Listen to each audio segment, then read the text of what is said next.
Hey, this is SJ with Looking for a Sign. You guys know you're my ears and eyes. So we are doing the next 72 hours, what to expect in the next 72 hours, okay? So I am going to be doing a bunch of videos and uploading them this weekend, okay?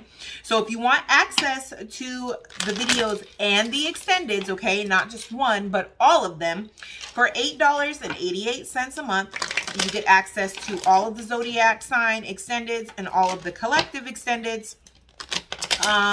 Yeah, instead of just like $8.88 a month for just one extended, you know how some of them are, you get access to all of them on the Patreon account. Okay, so there's that. I also have a class today on how to connect and manifest with your ancestors, and it also comes, VIP tickets come with a kit. Okay, if you missed the class, you can always go to my website and purchase it.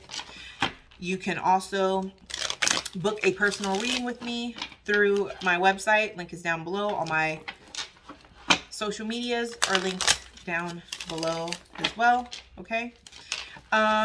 If you want to donate to the channel, how you can donate is linked down below too. I use all donations to purchase oracle cards or more tarot cards, things like that. And I will show you guys so you guys know that your donations are going to, or just books that help expand my teaching and enlightenment so that I can bring you guys better content. Okay. So there's that. Enough talking. We're going to go ahead. I hope I got everything. So we're going to go ahead and do the daggone thing. So Leo, what to expect in the next 72 hours. So next 72 hours for my Leos. What to expect for the next 72 hours. Ooh, next 72 hours for my Leos. So these are for Leos and Leo placements, Sun, Moon, Rising, and Venus sign. Base of this goes here. Okay.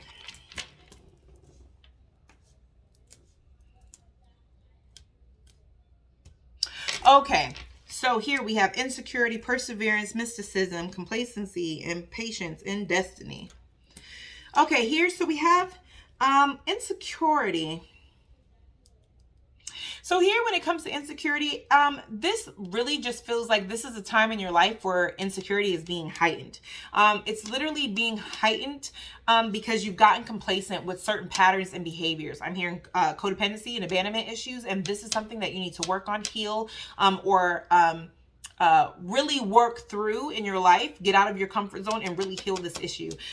So don't be alarmed if your insecurities really get heightened in the next 72 hours. So do you see how his heart is really like the focus here? That makes me feel like it may be considered to something that you love or someone that you love. So it could be a passion. So let's just say that you have a passion to cars, fixing cars or whatever. Okay. So you may fix a car or something and give it back to a friend, and the friend is like, this is a piece of crap. I can't believe that you fixed this, whatever. I hope that they're not that harsh. They shouldn't be your friend if they talk to you like that. But just saying, that's going to heighten an insecurity, right? So it's either something that you're passionate about or a person, okay?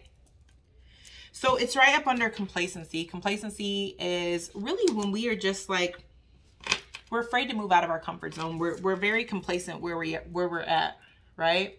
This lady's like in her chair, like outside, and like it's snowing outside. She ain't got no coat on, no blanket, you know. Nana's just outside chilling. Like that's okay, right?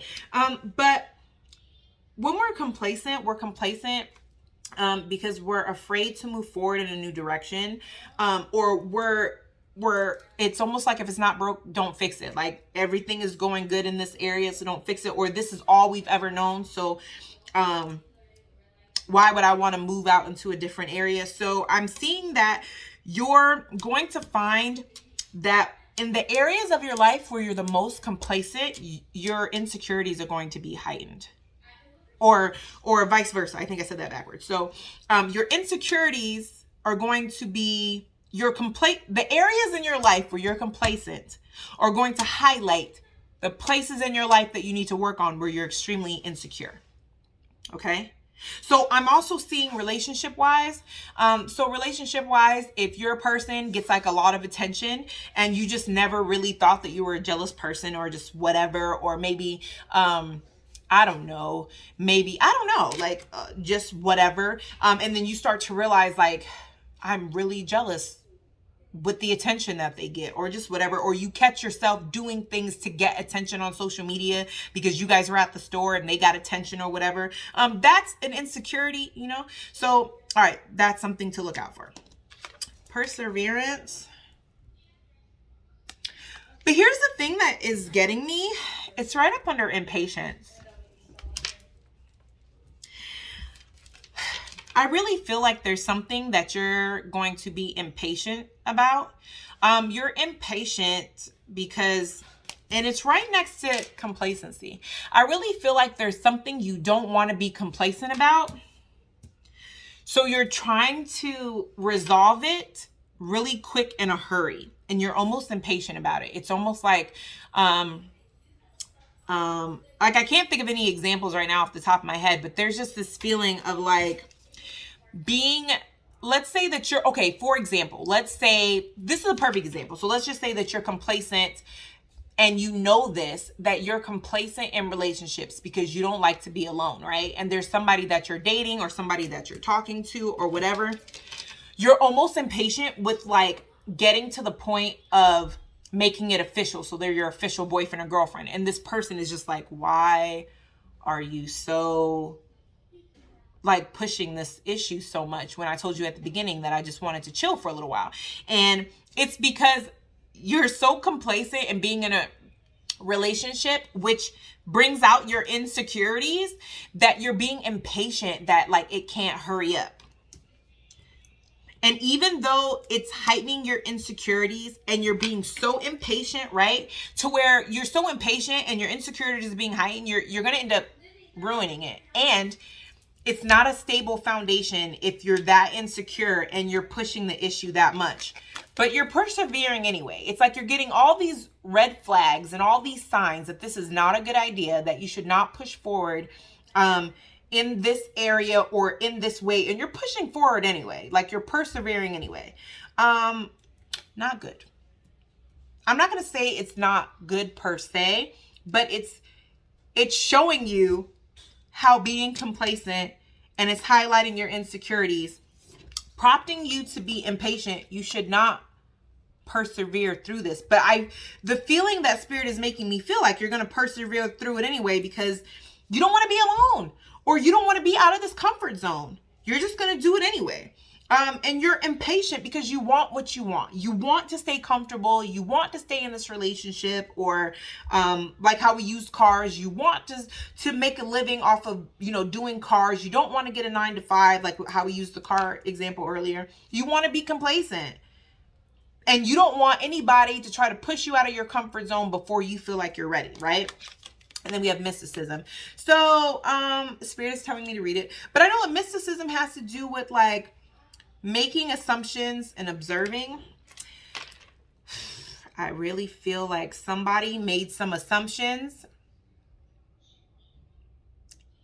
and observed something that was incorrect. I don't know how else to explain it, which triggered an insecurity. I really feel like Spirit is telling me to read it. I'm going to read it. But I really feel like somebody made an assumption based off their insecurity. They were wrong as hell. Wow. Okay. So where you at? Mysticism? Where you at? Where you at? Where you at? This is a mess. It is wise to be the observer. Do not respond until you are certain.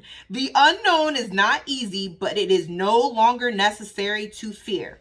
Am I ignoring my intuition? What I suspect is probably true, or maybe it's not, but I must breathe. Ignoring the signs, unknown motivation, intuitive knowing, fear of the unknown journey. Okay, that's the reason why they wanted me to read it.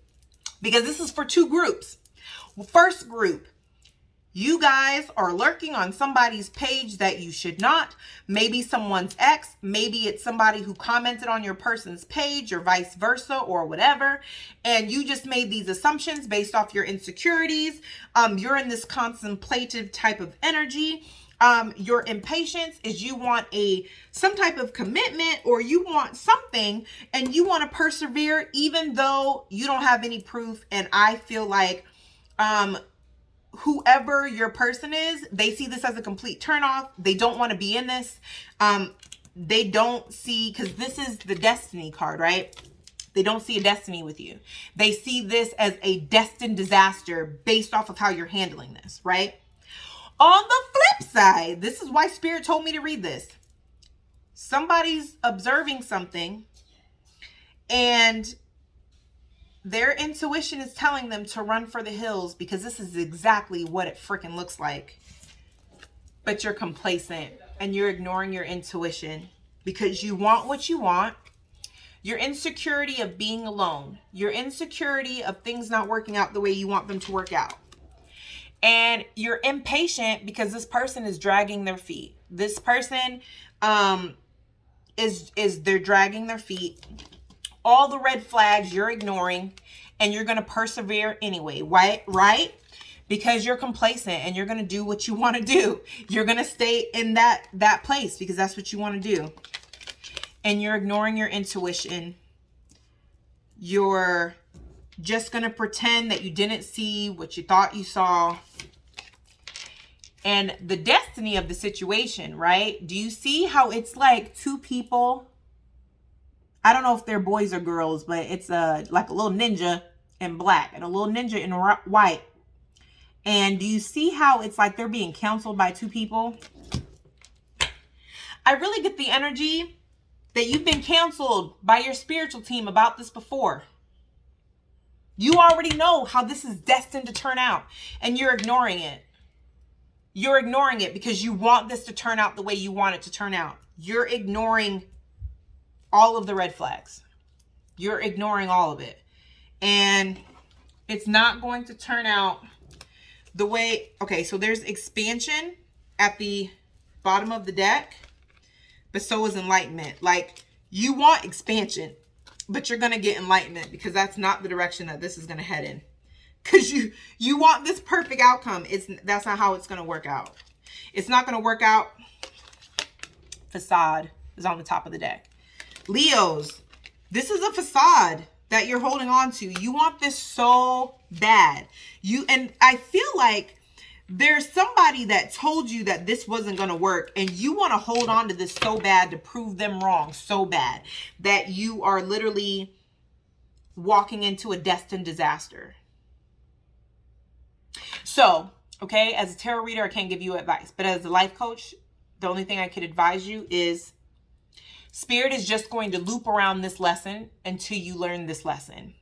There is nothing wrong with walking away from a situation before the disaster comes because that's what's best for you. There's nothing wrong with walking away from a situation for your self-worth and for your happiness. There is something wrong with holding on to a facade, persevering through BS when you've been through this cycle 3 and 4 times before, expecting a different outcome. Going through the same exact thing several times expecting a different outcome is insanity, right? So you have some options, some things to do, some things to decide on. You know, the choice is up to yours, but it is what it is, right? So I'm sending you blessings. I'm sending you good vibes. You know, I know that this doesn't go for all Leos, but if this resonates with your story, I know that you're going to make the best decision because I have faith in you and you make good decisions, okay? All right, I'll see you guys later.